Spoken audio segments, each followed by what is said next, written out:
19일로 기억하는데요. 그게 법원에서 서울행정법원인가요? 그래서 전교조 법의 노조 처분 그것이 위법하지 않다는 그 판결이었죠. 그리고서 그 다음 날 교육부가 각 시도 교육청에 그에 따른 공문을 발송해서 그 후속 조치를 이행하도록 했거든요. 대전제는 전교조는 법 내 노조가 아니기 때문에 그에 따른 모든 권리 이익 부여는 다 처리하라. 저는 이렇게 읽고 있습니다. 근데 저는 그 교육부가 생각하는 그 대전제가 법적으로 아주 잘못된 것이다. 그 생각을 하고 있습니다. 현행법상 법 내 노조와 법 외 노조를 정확하게 구분하면서 두 개의 유형의 노조 사이에서 누릴 수 있는 권리 이익과 누릴 수 없는 권리 이익을 명확하게 구분하지 않고 있습니다. 그리고 현재 우리나라 노동법학계 그리고 헌법학계 그리고 헌법재판소 판례 법원의 판례에 따르면 법의 노조라 하더라도 헌법상 노동조합으로서의 성격은 그대로 유지되는 것이고 인정받아야 한다라는 겁니다. 지금 전임자 문제 지금 당장에 이제 닥친 문제인데요. 그 부분은 어떻게 지금 결정을 하셨나요? 노조 전임자의 휴직을 허가하는 것은 교육감의 권한으로 되어 있고요. 그 교육감이 그 권한을 행사할 때 재량권이 인정되어 있습니다. 허가할 수도 있고 허가하지 않을 수도 있다.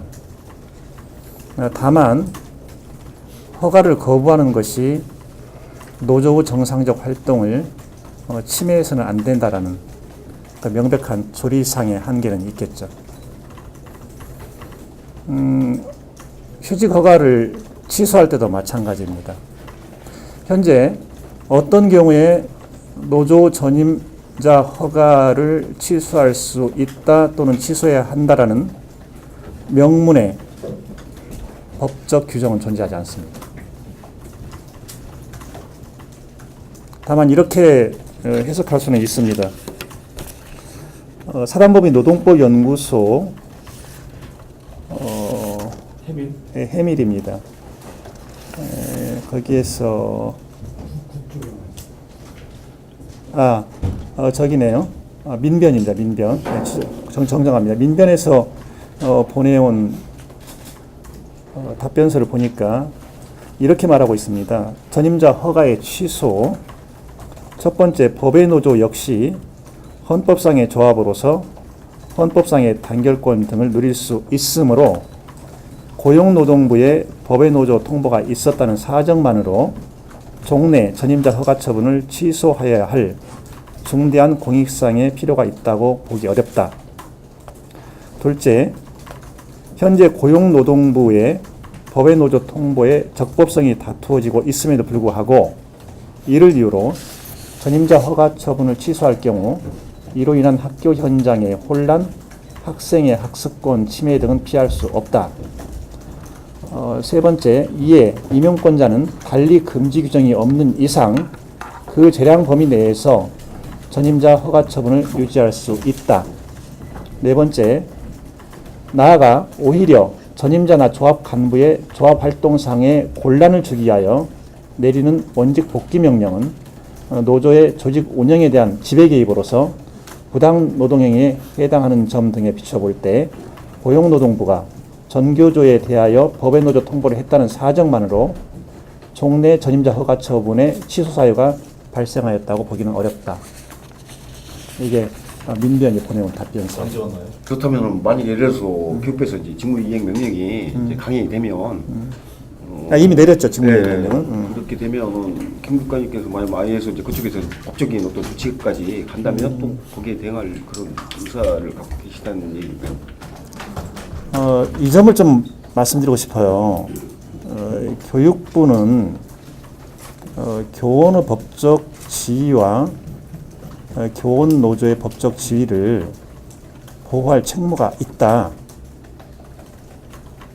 그러나 교원이 또는 교원 노조가 법을 위반하는 행위를 할 경우에 그에 상응하는 제재 또는 법적 불이익을 가할 수 있는 것이다.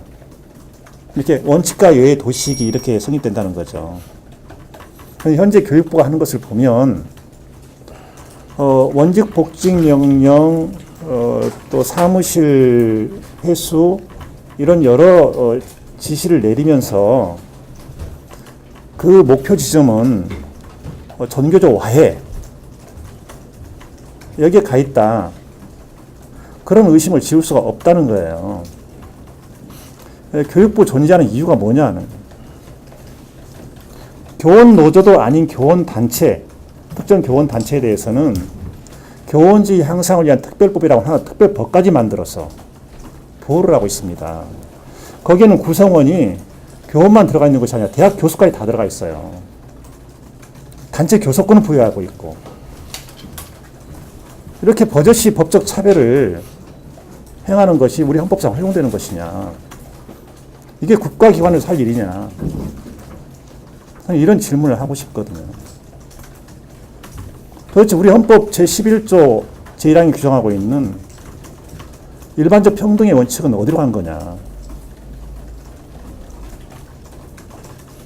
아무리 합법적으로 출발한 교원노조라 하더라도 불법 행위가 있을 때는 거기에 따른 불이익을 받을 수밖에 없는 겁니다. 그건 당연한 것이죠. 그런데 이 노동조합으로서 실질 요건을 갖추고 있다면, 그러니까 주체성, 자주성, 목적성, 단체성이라고 하는 이 실질 요건을 갖추고 있다면 그것은 법적으로, 특히 헌법적으로 노동조합으로서 인정을 받고 보호를 받아야 한다 하는 것이죠. 이게 우리 헌법의 정신이고, 그리고 ILO가 계속해서 강조하고 있는 겁니다. 우리 헌법 6조 1항에 그렇게 규정을 하고 있죠. 헌법에 의해 체결 공포된 조약과 일반적으로 승인된 국제법규는 국내법과 같은 효력을 갖는다. 우리는 ILO 국제노동기구 회원국입니다. 가입국가예요. 그럼에도 불구하고 ILO 규약을 위반하고 헌법을 위반하고 이것을 좀 정상적인 노동 정책이라고 볼 수 있겠냐 하는 거죠. 그게 지금 당위와 현실 사이의 괴리거든요. 당위론에 따른다면 100% 다 보장을 해줘야 맞습니다. 그게 교육감에게 부과된 헌법상 책무이고요. 근데 여기는 대한민국이라고 하는 겁니다. 대한민국은 헌법은 헌법대로 존재하고 정치 권력은 정치 권력대로 존재하는 나라입니다. 헌법 위에 정치 권력이 있는 건가요? 그렇습니다. 헌법에 정치 권력이 있는 나라입니다. 방금 말씀하신 것처럼. 그리고 저는 엄연한 대한민국의 교육감이고 여기에 제 고민이 있는 겁니다. 지금 이 순간에도 저는 법적 고민을 계속 하고 있고 지금 법률 검토도 아니면 이제 그렇게 속단하기는 어렵고요. 지금 현재에서. 왜냐하면 저도 좀 계속 정리를 해나가는 처지이기 때문에 속단하기는 어렵고 제 머릿속에 항상 이거 있습니다. 1심 법원이건 대법원이건 특히 대법원 판결의 경우에는 그것이 설사 내 마음에 맞지 않는다 하더라도 내 법률가적 상식에 맞지 않는다 하더라도 그건 따라야 한다. 그 생각을 제가 확고합니다. 대법원 판결을 무시하는 그런 사태는 말 그대로 헌법 질서가 무너지는 사태다. 그건 있어서는 안 된다. 그게 제 확고한 생각입니다. 지금 취지는 이게 전임자 복귀는 지금 어떻게 보면은 법적으로는 법적인 당위성이라는 것은 맞지 않지만은 지금 아직도 결정은 못 내리셨다는 거네요. 네, 그 직무이행 명령은 그 자체는 일단 합법성을 띠고 있지 않다. 그러나 직무이행 명령이 현실적으로는 존재한다. 그걸 어떻게 할 거냐? 여기에 어느까지 일단은 제가 이제 거부했잖아요. 그래서 어느 정도까지 수용할 거냐, 아니면 전면적으로 폐지할 거냐, 이것은 좀 더 고민을 하겠다, 그런 뜻입니다. 없으신지요? 네, 그렇게 이제 염려해 주셔서 고마운데요. 잘 아시는 것처럼 지난 4년간에도 저 혼자 하는 경우가 참 많았잖아요. 그리고 이건 굉장히 그 부담스러운 일이기 때문에 부담스러운 일에 성향을 같이 하는 다른 교육감님들에게 함께 하자 이렇게 제안하는 건 사실 어렵긴 합니다. 부담을 주는 일이기 때문에 그분들이 기꺼이 함께 하겠다라고 하면 그때는 함께 하는 것이죠. 다만 이번에 그 아쉬운 것은 모처럼 좀 힘을 모아서 교육부의 불법 행위에 효과적으로 대응할 수 있는 그런 여건이 조성되었음에도 불구하고 교육부의 직무이행 명령을 아주 순순히 받아들이는 것, 굉장히 아쉽다는 겁니다. 과연 지난 6.4 지방선거에서 우리나라 유권자들이 이런 결과를 기대했겠냐? 어쩜 이렇게 선거가 끝난 지 불과 한 달 남짓해서 정부의 위법한 직무이행 명령에 대해서 일사불란하게 수용할 수 있느냐? 그 점은 정말 두고두고 아쉽습니다. 그 아이들을 지키고 아이들을 살리기 위해서는 교사를 지키고 교사를 살려야 되거든요. 정부의 업무 지시 또는 직무이행 명령이